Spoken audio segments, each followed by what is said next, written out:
Hello everyone, welcome to Uttam's academy turning point. మరి ఈ యొక్క వీడియోలో మనకు ఆంధ్రప్రదేశ్ గవర్నమెంట్ నుంచి ఒక అఫీషియల్గా గిజ్జెట్ అయితే రావడం జరిగింది. అంటే లోకల్ నాన్ లోకల్కు ఈసారి చాలా భారీ మార్పులు ఉన్నాయి. అదే మాదిరిగా మరి యొక్క కొత్త జిల్లాల ప్రకారమే ఈ యొక్క లోకల్ నాన్ లోకల్ ఇచ్చారు కాబట్టి నోటిఫికేషన్స్ ఏమన్నా లేట్ అయ్యే అవకాశం ఉందా? వచ్చే పోస్టులన్నీ కూడా ఇక మీదట ఈ యొక్క కొత్త జోన్ సిస్టమ్ ప్రకారం ఉంటాయా? అదే మాదిరిగా మనకు జోన్ల సంఖ్య కూడా 4 నుంచి 6కు పెంచడం జరిగింది. మరి ఏ జోన్లో ఏ జిల్లాలు ఉన్నాయి, మరి ఈ యొక్క డిస్ట్రిక్ట్ వైజ్ జాబ్స్ ఏముంటాయి, ఇవన్నీ కూడా ఈ యొక్క వీడియోలో చాలా క్లియర్గా మనం చూడబోతున్నాం. మరి చూస్తే ఇక్కడ మనం చూడొచ్చు, ఇది ప్రత్యక్ష నియామకాల్లో 95% పోస్టులు స్థానికులకే. గతంలో మనకి ఏముండేదంటే 80:20 ఉండేది. అంటే లోకల్ వాళ్ళకి 80% ఉంటే రిమైనింగ్ 20% నాన్ లోకల్ పోటీ పడవచ్చు. కానీ నాన్ లోకల్ అంటే వేరే జిల్లాల నుంచి పోటీ పడవచ్చు, లేదా వేరే రాష్ట్రం నుంచి కూడా పోటీ పడవచ్చు. కానీ ఇక మీదట అది కుదరదు. సో లోకల్గా ఉండే వాళ్ళకు 95% ఉంటే కేవలం 5% మాత్రమే నాన్ లోకల్కి ఉంటాయి. అంటే మన యొక్క జిల్లాలో ఇంకా పోస్టులు లేవంటేనే పక్కకు పోవాలి, లేకుంటే పోవడం కష్టమవుతుంది అనమాట. ఇది ఒక రకంగా చెప్పాలంటే మంచిదే. మరి చూస్తే 95% వరకు స్థానికులకు ఉంటే కేవలం 5% మాత్రమే స్థానికేతరులకు, అంటే నాన్ లోకల్గా ఉండే వాళ్ళకు. తిరిగి లోకల్ అండ్ నాన్ లోకల్ అన్నీ కూడా నిర్వచించడం జరిగింది. సో లోకల్ అన్ని ఎవరిని అనాలి, నాన్ లోకల్ని ఎవరిని అనాలి, ఎట్లా డిసైడ్ చేస్తారు, ఇవన్నీ కూడా మళ్ళీ మనకు ఇక్కడ చెప్పడం జరిగింది. మరి 7 ఏళ్లలో 4 ఏళ్ళు ఎక్కడ చదివితే అక్కడే స్థానికత అంటున్నాడు. సో మొత్తం వాళ్ళు 7 ఏళ్ళు తీసుకుంటారు. గతంలో ఏముండదంటే 10వ క్లాస్ కన్నా ముందు ఏం చేస్తారు, 4 ఏళ్ళు ఎన్నికి రావాలా. అంటే 7, 8, 9, 10 ఈ 4 ఏళ్ళు ఎక్కడ చదివినామో అది మనకు లోకల్. ఒకవేళ వేరే జిల్లాలు చదివి ఉంటే అప్పుడు ఏం చేస్తారంటే 7 ఇయర్స్ తీసుకుంటారు, 7 ఇయర్స్ తీసుకుంటారు. 7 ఇయర్స్లో ఏ జిల్లాలో ఎక్కువ చదివి ఉంటారో అది లోకల్గా వచ్చేదన్నమాట. ఇప్పుడు ఏం చెప్తున్నాడు, 7 ఏళ్లలో 4 ఏళ్ళు ఎక్కడ చదివితే అక్కడే లోకల్ అనమాట.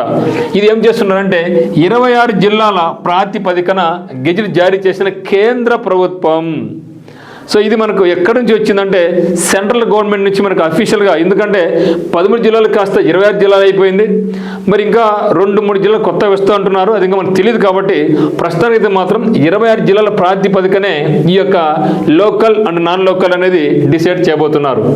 మీరు న్యూస్ చూస్తే రాష్ట్రంలో 26 జిల్లాలకు సంబంధించి నూతన ఏపీ పబ్లిక్ ఎంప్లాయ్మెంట్ ఆర్డర్ 2025 గెజిట్ను కేంద్ర ప్రభుత్వం జారీ చేసింది.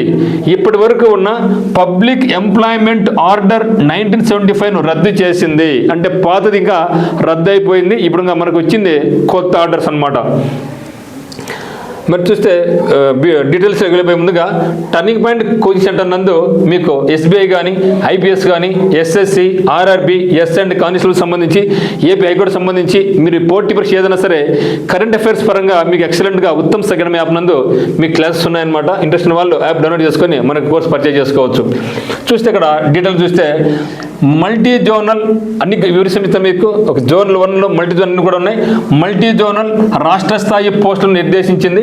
కేంద్రం జారీ చేసిన ఉత్తర్వులకు అనుగుణంగా రాష్ట్ర ప్రభుత్వం చర్యలు తీసుకునేందుకు 27 నెలల సమయం ఇచ్చింది. ఏం చెప్తున్నారు ఇక్కడ, ఇదన్నీ అమలు పరచాలంటే టైం తీసింది. 27 మంత్స్ లోపల ఇది మీరు చేపట్టాలి అని చెప్పడం జరిగిందనమాట. ఉద్యోగ నియామకాలు, డైరెక్ట్ నియామకాలు 95% స్థానికులకు, 5% స్థానికేతరులకు పేర్కొంది. ప్రస్తుతం స్థానికేతర కోట జిల్లా స్థాయిలో ఉంటే 80 వచ్చేసి లోకల్ ఉండేది, 20 వచ్చేసి నాన్ లోకల్ ఉండేది. ఇప్పుడు ఇది క్యాన్సిల్ అయిపోయి ఏమిందంటే 95:5 అయిందనమాట. అంటే 95% వచ్చేసి లోకల్, 5% నాన్ లోకల్ అనమాట. సో దీని ప్రకారం మొత్తం కొత్త గెజిట్ ప్రకారం 26 జిల్లాలను తీసుకొని ఉన్నారు. కేంద్ర ప్రభుత్వం ఆదేశాలకు అనుగుణంగా రాష్ట్ర ప్రభుత్వం ఉత్తర్వులు జారీ చేస్తే ఆ మేర నియామకాలు జరుగుతాయన్నమాట. మనకి వచ్చే కేంద్రం నుంచి ఒక ఆర్డర్స్ వచ్చింది జరిగింది. ఇప్పుడు ఏం చేయాలంగా రాష్ట్ర ప్రభుత్వం ఉత్తర్వులు జారీ చేయాలి. ఇంకా అంటే ఇప్పుడు సెంట్రల్ గవర్నమెంట్ కథ ఫినిష్, వాళ్ళు చెప్పడం జరిగింది. ఇప్పుడు రాష్ట్రానికి ఏం చెప్పిందంటే, నువ్వు ఎప్పుడు చేసుకున్నా మాకు సంబంధంలా, మీరు ఖచ్చితంగా 27 మంత్స్లు అంటే దాదాపుగా 2.25 సంవత్సరాలలో మీరు యొక్క రూల్ను మీరు ఫాలో కావాల్సిందే అని సెంట్రల్ గవర్నమెంట్ స్టేట్కు ఆర్డర్ చేయడం జరిగింది. మరి ఎప్పుడు అమలులోకి వస్తుందంటే ఓకే ఏం చెప్తున్నా ఇక్కడ, కేంద్ర ప్రభుత్వం ఆదేశాలకు అనుగుణంగా రాష్ట్ర ప్రభుత్వం ఉత్తర్వులు జారీ చేస్తే ఆ కేంద్రం ఉత్తర్వుల్లో పేర్కొంది ఓకే జారీ చేస్తే ఆ మేరకు నియామకాలు జరుగుతాయి అని చెప్పడం జరిగింది. ఓకే 26 జిల్లాలను 6 జోన్లు మనకు ఈ 26 జిల్లాను 6 జోన్లుగా 2 మల్టీ జోన్లుగా కేంద్రం ఉత్తర్వుల్లో పేర్కొంది. స్థానిక క్యాడర్లు పోస్టుల తరగతి సంబంధించి రాష్ట్ర ప్రభుత్వం ప్రత్యేక ఉత్తర్వులు జారీ చేయాల్సి ఉంటుంది. త్వరలోనే మనకు వచ్చే అవకాశం ఉంది. అయితే మరి నెక్స్ట్ ఇయర్ మన క్యాలెండర్ అంటున్నారు కాబట్టి క్యాలెండర్ కన్నా ముందే ఇస్తారా లేకుంటే ఈ క్యాలెండర్లో మరి ఓల్డ్ జిల్లా ప్రకారం ఇస్తారా అనేది కొంచెం సందిగ్ధంగా ఉంది. ఏదేమైనా సరే సెంట్రల్ గవర్నమెంట్ నుంచి మనకు ఇప్పుడే న్యూస్ వచ్చింది కాబట్టి మరి రాష్ట్ర ప్రభుత్వం దీన్ని ఎంత తొందరగా అమలు పరుస్తుంది, లేట్ చేస్తుందా అనేది దాన్ని బట్టి మీకు డిసైడ్ అయిపోద్ది అనమాట. అంటే మరి ఈ యొక్క ఒకవేళ గవర్నమెంట్ తొందరలోనే ఇద్దాం ఈ జిల్లా ప్రకారం అనుకుంటే ఇవ్వచ్చు, లేదా ఎందుకు అనుకుంటే డీలే కూడా చేయొచ్చు. అది కంప్లీట్గా రాష్ట్ర ప్రభుత్వం చేతుల్లో ఉంది. ఎందుకంటే సెంట్రల్ గవర్నమెంట్ అనేది రాష్ట్ర ప్రభుత్వానికి 27 మంత్స్ టైం ఇచ్చింది కాబట్టి ఇది కంప్లీట్గా ఇప్పుడు రాష్ట్రం చేతుల్లో ఉంటుంది. మరి ఎట్లా అవుతుంది ఏమవుతుంది అనేసి ప్రశ్నాత్మకంగా ఎవరు చెప్పలేం. అది కంప్లీట్గా గవర్నమెంట్ ఎప్పుడు అనుకుంటే అప్పుడు దాన్ని అమలుపరిచే అవకాశం అయితే ఉంటుందన్నమాట. మరి మల్టీ జోన్ 1 మల్టీ జోన్ 2 అని మనకు 2 జోన్లు ఇవ్వడం జరిగింది. సో అంటే ఇక్కడ మనకి ఏముందంటే మల్టీ జోన్ సిస్టమ్ ఉంది. ఓకే మల్టీ జోన్లు మనకి ఎన్ని ఉన్నాయంటే 2 ఉన్నాయి. సో మల్టీ జోన్లు 2 ఉన్నాయి. ఈ మల్టీ 2లో మరి 1వ జోన్లోకి 3 ఉన్నాయి, 3 జోన్లు ఉన్నాయి. మల్టీ జోన్ 2లో మరో 3 జిల్లాలు ఉన్నాయి. అంటే మొత్తం 3 భాగాలు. అంటే మొత్తం జోనుల వ్యవస్థను 2 మల్టీ జోన్లు గాను మరి ఇక 2 ఫస్ట్ మల్టీ జోన్ల నుంచి తిరిగి 3 జోన్లు, మల్టీ జోన్ 2లో తిరిగి 3 జోన్లు, మొత్తం 6 జోన్లు ఉన్నాయి. ఒకసారి చూస్తే జోన్ 1లో ఏమున్నాయంటే మనకి ఇప్పుడు ప్రస్తుతానికి శ్రీకాకుళం, విజయనగరం, పార్వతీపురం, మన్యం, విశాఖపట్నం, అనకాపల్లి. అంటే మొత్తం ఎన్ని జిల్లాలు ఉన్నాయి? శ్రీకాకుళం, విజయనగరం, పార్వతీపురం, మన్యం, విశాఖపట్నం, అనకాపల్లి. అంటే మొత్తం జోన్ 1లో 5 జిల్లాలు ఉన్నాయి. 5 జిల్లాలు ఉన్నాయి. మరి జోన్ 2 చూస్తే జోన్ 2లో అల్లూరి సీతారామరాజు జిల్లా, తూర్పు గోదావరి, కాకినాడ, డాక్టర్ బిఆర్ అంబేద్కర్ కోనసీమ. అంటే ఇక మనకి ఎన్ని మొత్తం 4 ఉన్నాయి. అంటే జోన్ 2లో మనకు మొత్తం 4 జిల్లాలు ఉన్నాయి.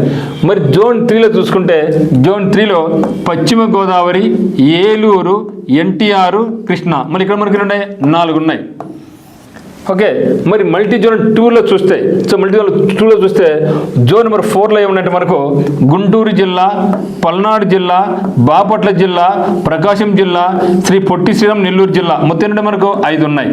అంటే మన జోన్ 1లో 5 జిల్లాలు ఉన్నాయి. అదే మాదిరిగా జోన్ 4లో కూడా మనకు 5 జిల్లాలు ఉన్నాయి.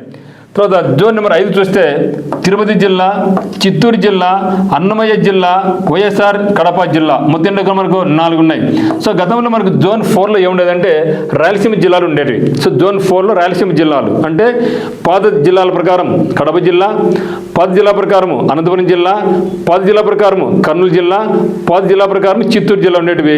ఇప్పుడు డివిజన్ జరిగినాయి కాబట్టి 4th జోన్లోకి వచ్చేసి మనకి ఏంటంటే ఇప్పుడు గుంటూరు, పల్నాడు, బాపట్ల, ప్రకాశం, పొట్టి శ్రీరామ్ ఉన్నాయి. మరి జోన్ 5లోకి ఏముందంటే తిరుపతి జిల్లా, చిత్తూరు జిల్లా, అన్నమయ్య జిల్లా, వైఎస్ఆర్ కడప జిల్లా రావడం జరిగిందనమాట. మరి జోన్ నెంబర్ 6 చూస్తే నంద్యాల జిల్లా, అనంతపురం జిల్లా, కర్నూలు జిల్లా, సత్యసాయి జిల్లాలు ఉన్నాయి. అంటే ఇక్కడ మనకి ఎంత చూడండి, ఇక్కడ 1 2 3 4 అంటే 4 ఎంత 16, ఈ 5 ఎంత 10, మొత్తం తీసుకుంటే 26 జిల్లాలు. మొత్తం 2 మల్టీ జోన్స్. ఈ 2 మల్టీ జోన్స్లో మళ్ళీ మనకి ఉన్నాయి 6 జోన్స్, మొత్తం 26 జిల్లాలు. అంటే 26 జిల్లాలను 6 జోన్లు విభజించారు. ఈ 6 జోన్లు తిరిగి 2 మల్టీ జోన్లుగా విభజించడం జరిగింది. అంటే ఇప్పుడు సపోజ్ ఇప్పుడు చూద్దాం అనుకోండి, కానిస్టేబుల్స్ అనుకోండి. సో కానిస్టేబుల్స్ అనేది మనకు జిల్లా రిక్రూట్మెంట్ కాబట్టి ఏ జిల్లాకు అదే జిల్లా ఉంటుంది. మరి ఎస్ఐ జాబ్స్ అనేది మనకు జోనల్ సిస్టమ్. సో ఇక జోనల్ సిస్టమ్ ఏమవుతుందంటే మనకి ఇప్పుడు సపోజ్ మనం జోన్ 5 వచ్చామనుకోండి. సో జోన్ 5లో పోటీ పడే వాళ్ళు ఎవరైనా తిరుపతి, చిత్తూరు, అన్నమయ్య, వైఎస్ఆర్ కడప ఇల్లు ఏం చేస్తారంటే ఇది జోన్ సిస్టమ్ కాబట్టి ఎస్ఐ ఉద్యోగ జోన్ సిస్టమ్ కాబట్టి ఈ యొక్క 4 జిల్లాల వాళ్ళు పోటీ పడవచ్చు. ఎవరైతే మెరిట్ అయితే ఉంటారో వాళ్ళకి పోతాయి. ఈ యొక్క ఎస్ఐ జాబ్స్ కానీ లేకుంటే మనకు ఫారెస్ట్ కావచ్చు, ఫైర్ కావచ్చు, ఓకే, డిప్యూటీ జైలర్స్ కావచ్చు. వీళ్ళందరికీ ఏముంటుంది, మనకు జోనల్ జాబ్స్ ఉంటాయి. కానిస్టేబుల్స్ అయితే డిస్ట్రిక్ట్ వైజ్, సో డిస్ట్రిక్ట్ జిల్లా వైజ్ ఏ జిల్లాకి ఆ జిల్లా ఉంటుంది. కానీ ఏవైతే జోన్ సిస్టమ్లు ఉంటాయో అవి మాత్రం ఎవరు వాళ్ళే పోటీ పడాల్సి ఉంటుందన్నమాట. ఇది మనకు ఉన్నటువంటి ఇది. మరి చూస్తే పోస్టుల క్యాడర్ ఎట్లా ఉంటుంది అని కూడా చెప్పడం జరిగింది. జూనియర్ అసిస్టెంట్, ఓకే, ఏం జాబ్స్ అండి, జూనియర్ అసిస్టెంట్. దానికంటే దిగువ స్థాయి పోస్టులను జిల్లా క్యాడర్ పరిగణిస్తారు. గ్రూప్ 4లో వచ్చే జూనియర్ అసిస్టెంట్లు అయితేనేమి, కానిస్టేబుల్స్ అయితేనేమి, మరి డిఎస్సి టీచర్ జాబ్స్ కూడా అంతే, జిల్లా వైజ్ కూడా. ఇవన్నీ కూడా ఏం చేస్తారంటే ఇవన్నీ కూడా మనకు జిల్లా స్థాయిలో ప్రకటిస్తారు. అంటే జూనియర్ అసిస్టెంట్కు పైన సూపరింటెండెంట్ మొదటి స్థాయి గెజిటెడ్ పోస్టులను జోనల్ పోస్టులుగా పేర్కొంటారు. చూస్తేగా సూపరింటెండెంట్ మొదటి స్థాయి గెజిటెడ్ పోస్ట్ కేటగిరీ పైన డిప్యూటీ కలెక్టర్, దీనికి సమానమైన కేటగిరీలను మల్టీ జోన్ పోస్టులుగా పరిగణిస్తారు. ఓకేనా. సెకండరీ గ్రేడ్ టీచర్లు, స్కూల్ అసిస్టెంట్లు, గ్రేడ్ 2 ప్రధానోపాధ్యాయ పోస్టు జిల్లా కేడర్లోనే ఉంటాయి. ఓకే, అంటే అన్ని రకాల టీచర్ పోస్టులు అన్నీ కూడా ఎక్కడ ఉంటే జిల్లా స్థాయిలోనే ఉంటాయి అన్నాడు.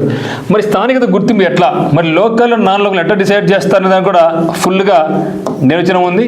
So local and non local చూస్తే స్థానికత లోకల్ విషయంలో కేంద్రం స్పష్టతనిచ్చింది. ఏం చెప్తోందంటే ఏదైనా పోస్టుకు నిర్ణయించిన విద్యార్హత నుంచి 7 ఏళ్ళు ఎక్కడ చదివారో పరిశీలించి, ఏదైనా పోస్టుకు నిర్ణయించిన విద్యార్హత నుంచి 7 ఏళ్ళు ఎక్కడ చదివారో అక్కడే. అంటే సపోజ్ ఒక జాబ్ ఉంది, దాని క్వాలిఫికేషన్ 10th క్లాస్ అనుకోండి. సో 10th క్లాస్ ముందు, ఓకే, 7 ఏళ్ళు ఎక్కడ చదివినారో అని పరిగణిస్తుంది. అందులో 4 ఏళ్ళు చదివిన ప్రాంతాన్నే స్థానికంగా నిర్ధారిస్తారు అంటున్నాడు. 10th క్లాస్ 10th నుంచి 7 ఏళ్ళు, ఇంటర్ అనుకోండి, ఇంటర్ నుంచి 7 ఏళ్ళు, డిగ్రీ నుంచి 7 ఏళ్ళు ఎనికి. సో మరి ఉదాహరణకు ఒక పోస్టు ఇంటర్మీడియట్ విద్యార్హత అనుకుంటే ఇంటర్ నుంచి 7 ఏళ్లకు ఎక్కడ చదివారో అక్కడ పరిశీలిస్తారు. అందులో 4 ఏళ్ళు ఎక్కడ చదివితే అదే స్థానికత ప్రాంతంగా నిర్ణయిస్తారు. మరి విద్యార్హతలు లేని పోస్టులకైతే కొన్ని విద్యార్హతలు కొన్ని పోస్టులు లేవు, అతని అబ్బాయి కాలేజీకి పోవాలి, అప్పుడు విద్యార్థులు లేని పోస్టులకైతే నివాస ప్రాంతాన్ని ప్రామాణికంగా తీసుకుంటారు. అయితే ఇక్కడ నాకు తెలిసి ఇది కొంచెం ఇబ్బందికరంగా ఉండొచ్చేమో, మరి దాని గురించి మనకు స్పష్టత రావాలి. ఎందుకంటే ఇప్పుడు సపోజ్ డిగ్రీ అని అనుకోండి, so we can say BTech. So BTech college కావచ్చు, డిగ్రీ కాలేజ్ కావచ్చు. మరి బీటెక్లో ఏం చేస్తున్నారు, బీటెక్ అనేది జిల్లాలో చదవరు చాలా మంది. సో బీటెక్ వీళ్ళందరూ కూడా బయటికి వెళ్తారు, చెన్నై పోతున్నారు, బెంగళూరు పోతున్నారు, లేకుంటే రాజస్థాన్ పోతున్నారు, లేకుంటే పంజాబ్ పోతున్నారు.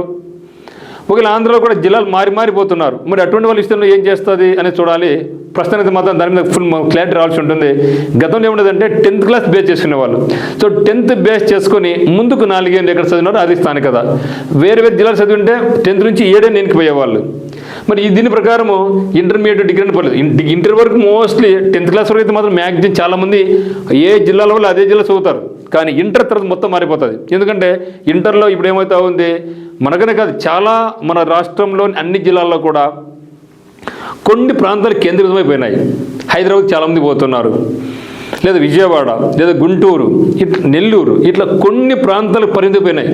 మరి అందరు ఇక్కడ పోయినా అనుకోండి, పోతే ఏమవుతుంది, ఇప్పుడు లోకల్ చాలా కష్టమైపోతుంది, చాలా కష్టమైపోతుంది. ఇప్పుడు అందరూ ఎక్కడ పోతారు, ముఖ్యంగా విజయవాడ గుంటూరు పోతున్నారు.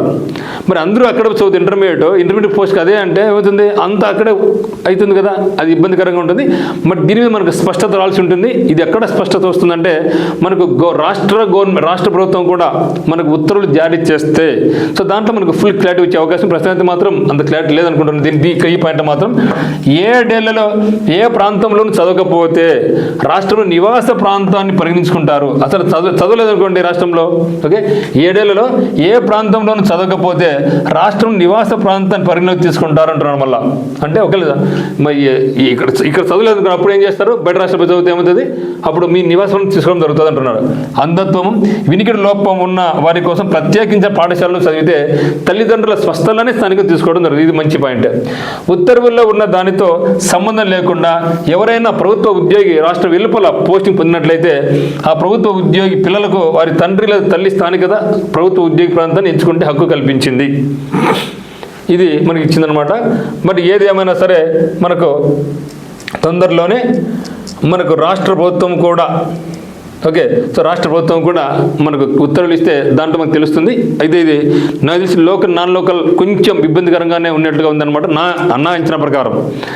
మరి ఇప్పుడు మన ఉద్దేశం ఏమంటే నోటిఫికేషన్ అనేది మనకు ఇప్పుడే వస్తుందా రాదా, మరి ఏం జరుగుతుంది అనేది మనం వేచి చూడాలి. మరి జనవరి రాబోతా ఉంది, కొత్త సంవత్సరం. మరి మన యొక్క కూటమి ప్రభుత్వం ఇచ్చిన ప్రకారం మనకు ప్రతి సంవత్సరం క్యాలెండర్ ఇవ్వాలి. ఆల్రెడీ ఒక ఇయర్ అయిపోయింది, క్యాలెండర్ లేదు, మళ్ళీ మనకు వస్తూ ఉంది. క్యాలెండర్ గురించి ఇంకా ఎక్కడ ప్రస్తావించలేదు. యాక్చువల్గా నిన్న మనకు పోలీసు నియామకాల గురించి ఈ యొక్క వాళ్ళకు అపాయింట్మెంట్ ఆర్డర్లు ఇచ్చినప్పుడు అక్కడ ముఖ్యమంత్రి గారు అయితేనేమి, ఉప ముఖ్యమంత్రి గారు అయితేనేమి, హోమ్ మినిస్టర్ గారు అయితేనేమి, మరి ఐటీ శాఖ మంత్రి గారు అయితేనేమి ఉన్నారు. ఒక మంచి వార్త అయితే వస్తుంది అనుకోవడం జరిగింది చాలామంది. అంటే ఏమన్నా చెప్తారేమో ఈ యొక్క నెక్స్ట్ ఇయర్ క్యాలెండర్ గురించే కానీ, పోలీసు ఉద్యోగాల గురించి కానీ ఎక్కడ కూడా అయితే ఆ యొక్క ప్రస్తావన మనకు ఎటువంటి ప్రస్తావించలేదు వాళ్ళు. మరి చూద్దాం. సో బీ హోప్, అంతే, మనం చేసింది ఏం లేదు. ఖచ్చితంగా కొత్త సంవత్సరంలో నారా లోకేష్ గారు చెప్పినట్లుగా కొత్త క్యాలెండర్ ఇచ్చినట్టయితే చాలామంది నిరుద్యోగ యువత మంచి ఆశలు పెట్టుకున్నారు అనమాట. ఖచ్చితంగా ఇవ్వాలని కోరుకుంటున్నాం. మరి ఇప్పుడు ఇది వచ్చింది కాబట్టి దీనివల్ల కొంచెం లేట్ అవుతుందేమో అని నేను భావిస్తున్నా.